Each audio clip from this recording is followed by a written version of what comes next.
প্রত্যেকটা মা বাবার কাছে তার সন্তানের ছোট ছোট মুহূর্তগুলো খুবই স্পেশাল। সন্তানের জন্ম নেওয়ার থেকে শুরু করে তার প্রথম মা বাবা ডাকা, হামাগুড়ি দেওয়া, এমনকি এক পা দু পা করে তার পা ফেলা, সবকিছুই কিন্তু প্রত্যেক মা বাবার কাছে অতুলনীয়। আজ আমার ছেলের অনেক বড় একটা স্পেশাল দিন, আর তার থেকেও বেশি স্পেশাল আমার জন্য। তাই কিন্তু ঘুম থেকে খুব সকালবেলায় উঠেছি, উঠে সমস্ত বাসি কাজকর্ম যত ছিল সব কিছুই করে নিয়েছি।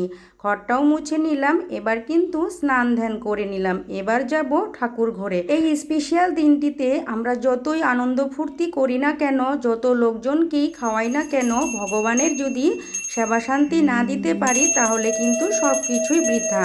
তাই চলে এসেছি ঠাকুর ঘরে আর ভগবানকে মন ভরে পুজো দিয়ে নিচ্ছি। পুজো দিচ্ছিলাম আর ভগবানের কাছে আমার ছেলের জন্যে কিছু কৃপা চাচ্ছিলাম। তো সেটা আর এখানে বলছি না। তো যাই হোক, পুজো দিয়ে তারপর ঘরটা ভালো করে গুছিয়ে নিয়ে এই তো চলে এসেছি রান্নাঘরে, রান্না বসিয়ে দিয়েছি। তো ওদিকে ভাগ্নেকে বলেছি মাছ মাংস যত আছে সেগুলা তোর ডিউটি, তো ওগুলা পরিষ্কার করে দিবি। আর আমি চলে এসেছি রান্না করতে। রান্না করতে এসে একটা ঝামেলায় পড়েছিলাম। তার মানে মাছ ভাজা, মাছের তেল সব কিছু তো বানিয়েছি, কিন্তু যখন মাংসটা বসাতে গিয়েছি সেখানে আর বড় কড়াইটা হচ্ছিল না। কারণ যেহেতু চৌকাটা ছোট, তারপর বড়মশাইকে বললাম তুমি একটা বড় চৌকা ব্যবস্থা করে দাও। এই যে বড় চৌকা তো এসে গেছে, এবার কিন্তু শান্তি মতো করে রান্নাবান্না করে নিয়েছিলাম।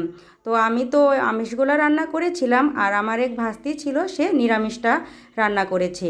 হ্যালো এভরিওয়ান, সবাইকে বিকেলের অনেক অনেক শুভেচ্ছা। আজকে আমার ছেলের বার্থডে, তো এই জন্মদিন উপলক্ষে একটু ছোটো মোটো করে আয়োজন করে নিয়েছি। তো বাড়িরই পরিবারের লোকজন, তাহলে আপনারা কিন্তু অবশ্যই আমার ছেলেকে আশীর্বাদ করবেন, সে যেন বড় হয়ে মানুষের মতো মানুষ হতে পারে। আর এই যে একটু আয়োজন যেহেতু করা হচ্ছে, রান্নাবান্না তো করছি, তার জন্য কিন্তু সকাল থেকে অ্যাক্টিভ থাকতে পারিনি। তো হয়ে গেছে, মাংসটা রান্না হয়ে গেছে, চিকেনের ঝোল, তারপর মাছের তেল রান্না করেছি। তারপর এদিকে এই যে ব্যাক ক্যামেরায় দেখিয়ে দিচ্ছি, দাঁড়ান। এদিকে তো মাছের ঝোল হচ্ছে, পায়েস রান্না করা হবে, টক রান্না করা হবে, পাঁপড়, পনির, তারপর মাশরুম, বিভিন্ন প্রকারের আইটেম কিছু রাখা হয়েছে। কিন্তু খুব কম লোকজনের মধ্যে কিন্তু আয়োজনটা সেরে নেব। আর রাত্রে তো কেক কাটিং হবে। আমার ছেলেকে কিন্তু আশীর্বাদ করবেন। রান্না হয়নি এখনো? এ বাবা দেবো, কি কয়? এদিকে রান্না করছি, ওদিকে ছেলে এসে বলছে মা খিদে পেয়েছে, খেতে দাও। তো যাই হোক, এই যে রাইস কুকারটা, এখানে কিন্তু 3-4 তাওয়া ভাত বানিয়েছি। আমাদের কিন্তু আর চৌকাতে ভাত বানানোর দরকারই পড়েনি, কারণ এইবার আমরা যে ভাড়াটেগুলো আছি তাদেরকে নিয়ে কিন্তু এই বার্থডে সেলিব্রেশনটা করেছিলাম, আর কয়েকজন আশেপাশের লোক। বড় যে কেকটা, হ্যাঁ স্পাইডারম্যান কেক। বাচ্চাগুলো সবাই কিন্তু কেকটা দেখার জন্য খুবই আগ্রহী ছিল। তারপর তাড়াতাড়ি করে কেকটা বার করা হইলো। তো দেখুন কত সুন্দর না কেকটা। আমার একটা ভাস্তি কিন্তু এই কেকটা বানিয়ে দিয়েছে। তো কেমন হয়েছে অবশ্যই কিন্তু কমেন্ট বক্সে জানাবেন। যেহেতু খুবই গরম ছিল, তার জন্যই কিন্তু কেকটা ফ্রিজে রাখা হইলো। আর কেক কাটিং করতে করতে কিন্তু অনেকটাই লেট হয়ে গিয়েছিল। তো দেখুন এদিকে কিন্তু প্রিপারেশন চলছে সাজানোর। আমি তো এদিকে সময় সময় আসছিলাম আর দেখছিলাম যে কতটুকু কাজ এগোলো। এদিকে তো ভাগ্নে আমার প্রচুর খাটনি করছে। তো এই যে ভাগ্নে, তারপর বড়মশাই, ওরাই কিন্তু বেলুনগুলো লাগাচ্ছিল। রাজদীপ, রাজদীপ কি টাইটেল বলো? হাজং? তুমি হাজং? ও আচ্ছা। এখানে দেবজিৎ, কি চলছে কাজকর্ম? আমি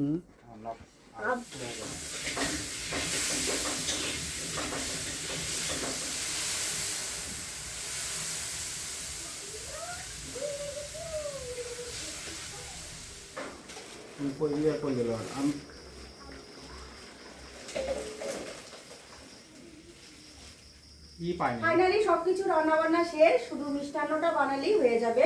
মিষ্টান্ন বলতে পায়েস আর কি। তো এটা বানালেই কমপ্লিট রান্না বান্না একদম। অনেক কিছুই আইটেম করা হইলো, নিরামিষ রান্না, তারপর আমিষ রান্না। তো যাই হোক, এখন এই মিষ্টান্নটা বানিয়ে নিই, তারপরে দেখা হচ্ছে। প্রথম দিকেই কিন্তু আমিষগুলো রান্না করে তারপর জায়গাটা ভালো করে পরিষ্কার করে নিয়ে নিরামিষ রান্নাটা শুরু হয়েছিল। আমিষ রান্নার মধ্যে আইটেমগুলো হচ্ছে মাছের তেল ভাজা, মাছের ঝোল, আর মাংসের ঝোল, এগুলো ছিল আমিষ রান্না। আর নিরামিষের মধ্যে ছিল মাশরুম পনির, পটল ভাজা, পাঁপড় ভাজা, তারপর একটা ডাল, তারপর মিষ্টান্ন আর হচ্ছে টক। এখন পর্যন্ত রান্নাবান্না কমপ্লিট হয়নি, মানে পায়েসটা হয়ে গেলেই কমপ্লিট হবে, তারপর স্নান করে রেডি হয়ে এদিকে কাজে আসবো। এখানে কিন্তু আমরা সেলিব্রেশন তো করছিলাম, তার মাঝখানে কিন্তু আমাদের মাথায় একটা টেনশনও ছিল আর খুবই মিস করছিলাম, কারণ দুটো মানুষ এখানে অ্যাবসেন্ট ছিল। কেমন হয়েছে? গতবার কিন্তু আমাদের ছেলের সেলিব্রেশনটা বড় সড়ই করেছিলাম, তারপর সেখানে তার মন্নু মেশো দুইজনই প্রেজেন্ট ছিল, আর আমরা সবাই মিলে কিন্তু খুবই এনজয় করেছিলাম।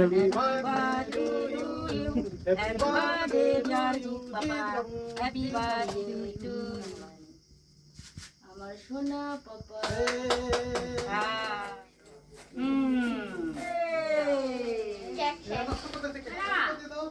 আমি তোমার হাতে খাওয়ার জন্য ব্যস্ত হয়ে গেলাম।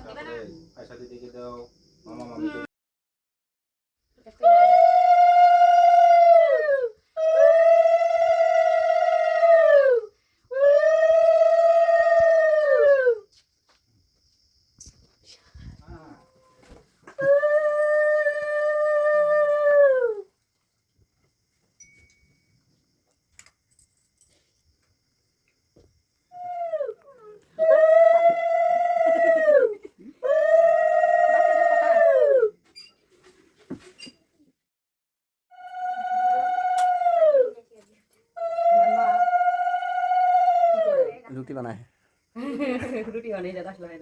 কেক কাটিং করতে করতে কিন্তু অনেকটাই লেট হয়ে গিয়েছিল, কারণ ওর মামা মামি আসেনি, তারপর আরও কয়েকজন আসেনি, তো সবাই যখন আসলো তারপরে কিন্তু কেকটা কাটিং করা হয়েছিল এই মোটামুটি রাত 9:30টার সময়। তো যাই হোক, কেকটা কাটিং করে তারপর একটু সেলিব্রেশন করে একটু আনন্দ ফুর্তি করে সবাই মিলে কিন্তু খাওয়া দাওয়া করছিল। এর মাঝখানে সেদিন ছিল অনেকেরই একাদশী, আর এই একাদশী উপলক্ষে তারা কিন্তু খাওয়া দাওয়াটা করেনি। তারপর সবাই যখন চলে গেল, তারপর হইলো আমাদের কাজ শুরু। সকালবেলাও যেমন কাজ শুরু হয়েছিল, তেমনি কিন্তু রাতের 1টার সময় আমাদের কাজটা শেষ হয়েছিল। এই ঘর দ্বার বাসনপত্র যত ছিল সব কিছু কিন্তু আমাদের ধোয়া মোছা পরিষ্কার করতে হয়েছে। রাত দেখুন 12:30 বেজে গিয়েছে, আমাদের যে বাইরে কাপড় চোপড় ছিল সেটাও কিন্তু মনে ছিল না। তো রাত 12:30টার সময় কাপড় চোপড়গুলো উঠিয়েছিলাম।